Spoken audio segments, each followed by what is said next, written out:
Good morning class. बेटा हम पढ़ रहे हैं कृतिका से इस जल प्रलय में। इस जल प्रलय में हमने पढ़ लिया था कि जो लेखक होते हैं वो अपने मित्र के साथ बाढ़ देखने, क्योंकि उनके गांव में कभी बाढ़ नहीं आई तो उनको बाढ़ का अनुभव नहीं रहता है। लेकिन जब वो पटना में रहते हैं तो 1967 में जो बाढ़ आती है वो उसका एक्सपीरियंस उनको होता है, क्योंकि शहर में जगह जगह हर ऐसे जो कॉलोनियाँ रहती हैं, छोटे छोटे मोहल्ले जो रहते हैं, वहाँ पे पानी घुस जाता है। और ये सब लेखक ने इसमें बताया है। और वो अपने मित्र के साथ, जैसे सभी लोग जाते हैं बाढ़ देखने जाते हैं, या बाढ़ का पानी कहाँ तक आ गया है वो सब देखने जाते हैं, शहर में कहाँ कहाँ पानी भर रहा है। तो लेखक का भी मन होता है, वो अपने मित्र के साथ एक रिक्शा पे बैठ के जाते हैं, तो रिक्शे वाला भी उनको देखता है, बताता है। हमने यहाँ तक पढ़ लिया था कि वो एक जगह देखते हैं कि पानी ऐसे उबलता हुआ सा निकल रहा है, मतलब फोर्सली निकल रहा है, तो वो समझ जाते हैं कि यहाँ कुछ गड्ढा है, यहाँ पे पानी या कुछ टूटा फूटा है। तो वो अपने रिक्शे वाले को मना कर देते हैं, वहाँ से रिक्शा वो लोग टर्न कर लेते हैं। अब हम पढ़ेंगे पेज नंबर 4 से। तो वो सिनेमा हॉल के सामने से आते हैं, तो सिनेमा हॉल भी बंद हैं, सब जो शोज़ हैं सिनेमा के वो कैंसिल हो जाते हैं। धीरे धीरे सब लोग पानी देखने आ रहे हैं, लोग वहाँ के बहुत उत्साहित हैं, कोई भी डर नहीं रहा है, क्योंकि सब ने अपनी व्यवस्था भी करके रखी है। दूसरा पक्का है, कुछ भी बहने लायक ऐसा कच्चा कुछ नहीं, किसी का घर कच्चा नहीं है या बहुत नीचे स्तर पे उनका घर नहीं बना है, इसलिए लोगों के लिए बहुत नया अनुभव है। तो लोग अनुभव लेने के लिए साथ में मिल मिल के, और पानी जगह जगह पानी कहाँ कहाँ कैसे कैसे भरा है देखने के लिए जा रहे हैं।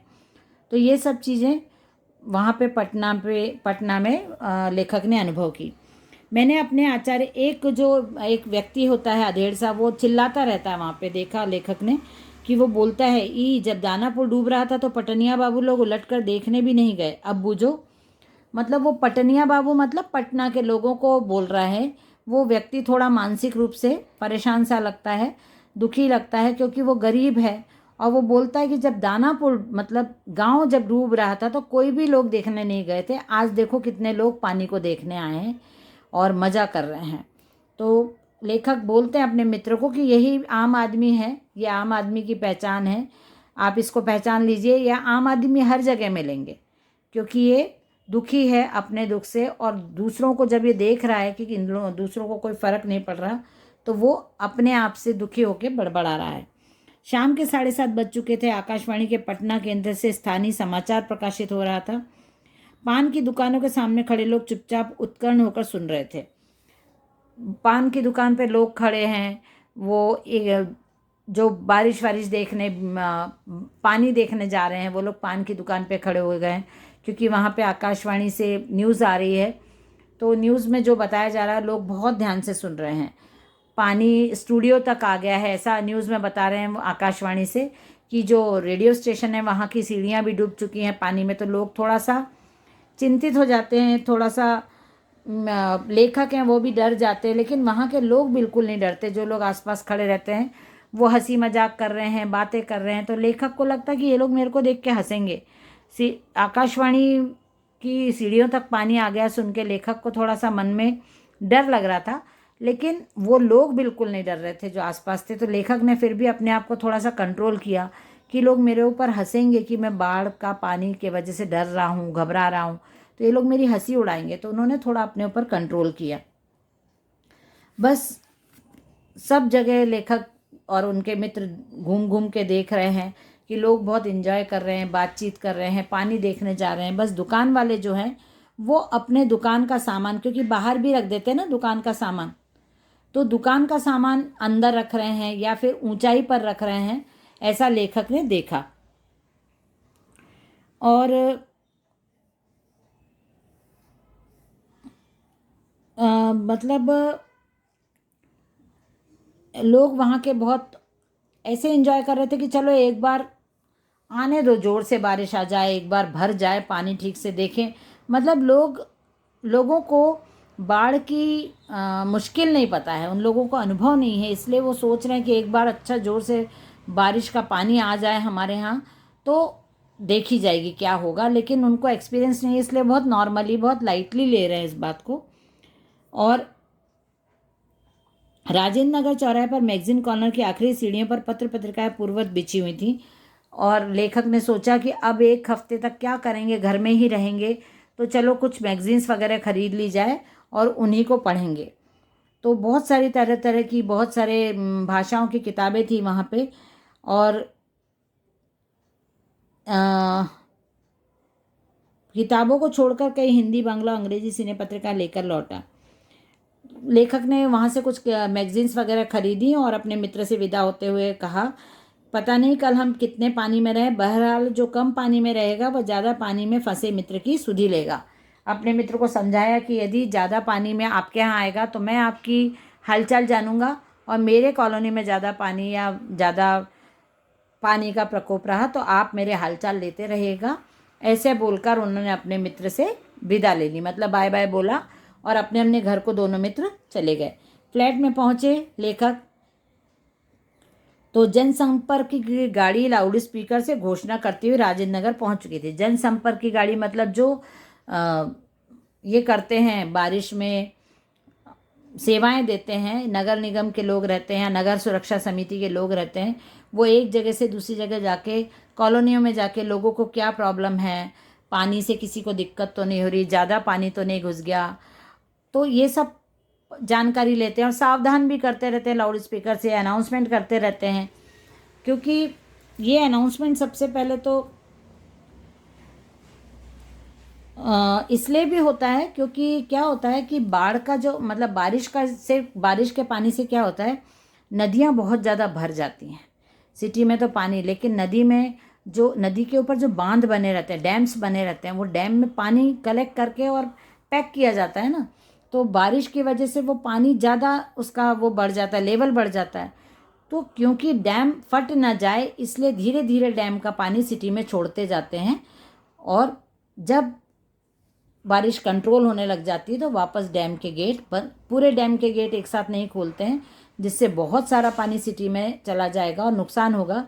इसलिए थोड़ा थोड़ा पानी छोड़ते हैं, और जो लोग हैं सिटी के उनको भी अलर्ट करते रहते हैं कि डैम का पानी आने वाला है, तो आप लोग सुरक्षित स्थान पर रहो, घर में रहो, यहाँ वहाँ मत घूमो। तो इसलिए भी जनसंपर्क की गाड़ी जो है वो गोल घूम घूम के पूरे शहर में सूचना दे रही है, नोटिस दे रही है, लोगों को अलर्ट कर रही है। तो यहाँ पे उन्होंने बताया कि गाड़ी घूमती रहती है। एक अलमस जवान रिक्शा चालक है जो अक्सर रात के सन्नाटे में सवारी पहुंचाकर लौटते समय इस गोलंबर के आसपास आलाप उठता है, सुन मेरे बंधुरे, सुन मेरे मितवा। गोलंबर के पास जनसंपर्क की गाड़ी से ऐलान किया जाने लगा, भाइयों ऐसी संभावना है कि बाढ़ का पानी रात्रि के करीब 12 बजे लोहानीपुर से होते हुए कंकड़बाग और राजेंद्र नगर में घुस जाएगा, अतः आप लोग सावधान रहिए। बार बार अलर्ट करते हैं वो गाड़ी से, क्योंकि बाढ़ का पानी छोड़ा जाएगा ऐसा बता दिया है।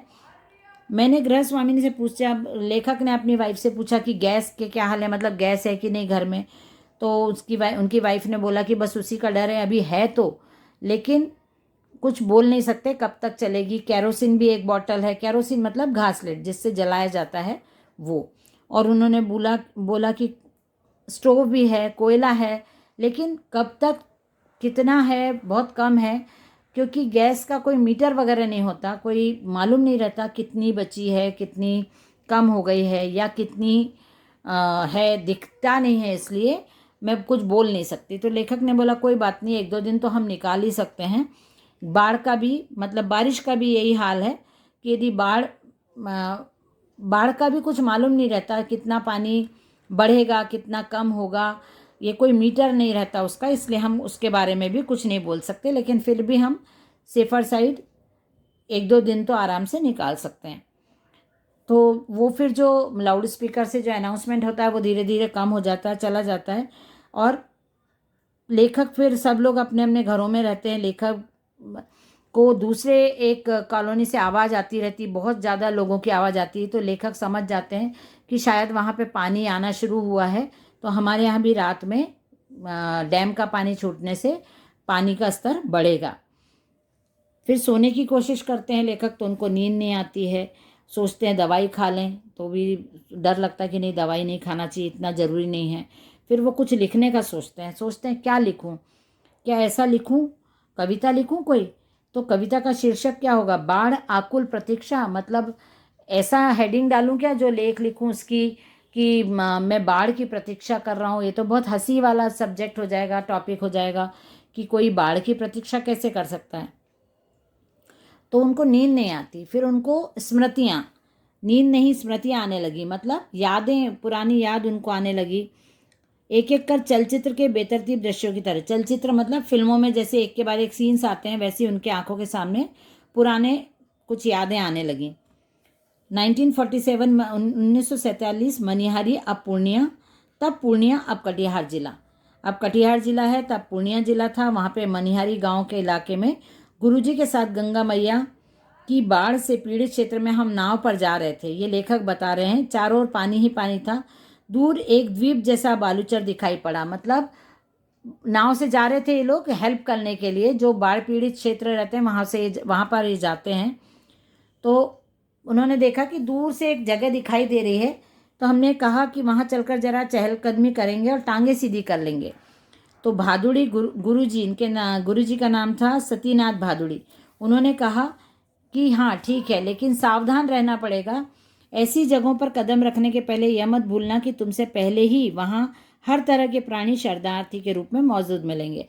क्योंकि हम यदि वहाँ जाएंगे, हम थोड़ा घूमने फिरने की नहीं सोच सकते, क्योंकि बहुत सारे लोग वहाँ पे शरण लिए हुए हैं, बहुत सारे लोग वहाँ पे आश्रय लेके रह रहे हैं, जिनके घर गांव में पानी घुस गया है।